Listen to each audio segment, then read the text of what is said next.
अस्सलामुअलैकुम नाज़रीन, this scoop की एक और एपिसोड के साथ आपका होस्ट हसन नकवी हाजिर है। पहले तो वही बात जो मैं रोज़ आपसे करता हूँ कि हमने नया दौर न्यूज़ के नाम से नया प्लेटफॉर्म शुरू किया है, उसको आप सब लोग मतलब जो सब्सक्राइब करें यूट्यूब पे, बेल आइकन को प्रेस करें ताकि आप जो है अप टू डेट रह सकें, ताज़ा तज़किरे देख सकें और ब्रेकिंग न्यूज़ स्टोरी सुन सकें, इन डेप्थ एनालिसिस देख सकें। तो काइंडली उसको कर लें। मेरा शो आप उस पर देख सकते हैं मंडे से लेकर थर्सडे तक रात को 8 बजे।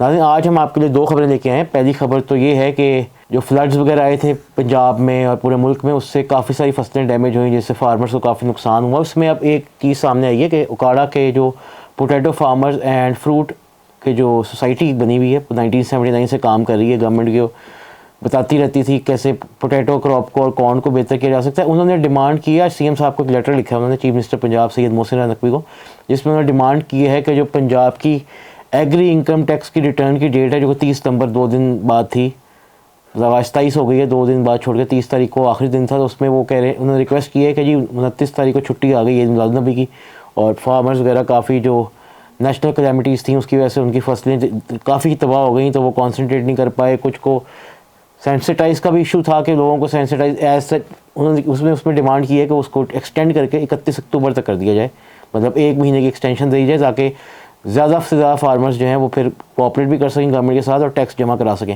नाज़रीन, ये तो तय है कि इस दफ़ा शायद एग्री इनकम जो है वो पंजाब हुकूमत की इतनी ज़्यादा नहीं हो सकेगी एज़ कम्पेयर टू पिछले सालों के, क्योंकि फ्लड से बहुत सारों का नुकसान भी हुआ। तो जब फसल ही नहीं तबाह हुई है तो ऑब्वियसली वो इनकम ही कम हुई, तो जब रिटर्न भी ज़्यादा कम की फाइल होगी।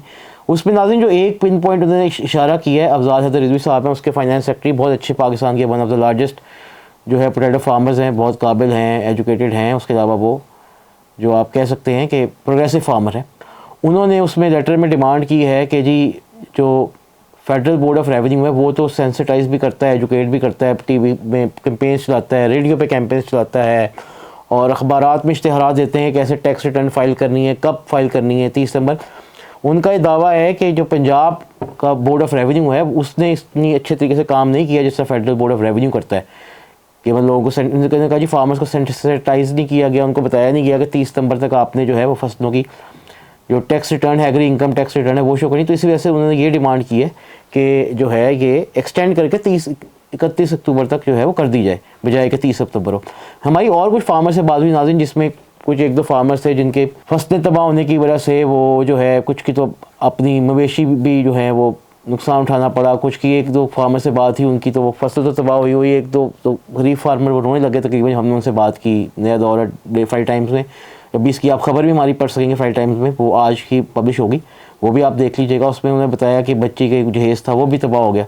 तो ऐसी सूरत हाल में उन्होंने डिमांड की ऑन ह्यूमैनिटेरियन ग्राउंड सीएम साहब से कि एग्रीकल्चर मुल्क है, तो एग्रीकल्चर मुल्क के फार्मर्स जो हैं बैकबोन होती हैं, तो उनके साथ ताउन किया जाए और उनको हेल्प की जाए इस मामले में निकलने के लिए। गवर्नमेंट और ज़ाहिर चोरी दामन का साथ है एग्रीकल्चर। तो देखते हैं, हम भी सीएम साहब से रिक्वेस्ट करेंगे कि काइंडली कंसिडर कर लें इसको।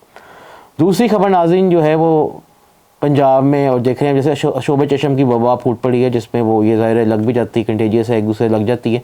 तो इसको मद्देनजर रखते हुए आज चीफ मिनिस्टर पंजाब जो है उन्होंने ये फैसला किया है कि स्कूलों में कल की छुट्टी होगी, तो कल की छुट्टी होगी ताकि ये जो शोबे चशम है इसके ऊपर प्लान भी कर रहे हैं, डॉक्टर्स की कमेटी वगैरह बना दी गई है जो इस पर देख रहे हैं कि इसका सदेबाप कैसे किया जा सकता है, लोगों को सेंसिटाइज़ किया जा रहा है, अखबारात में कैंपेन भी जारी है।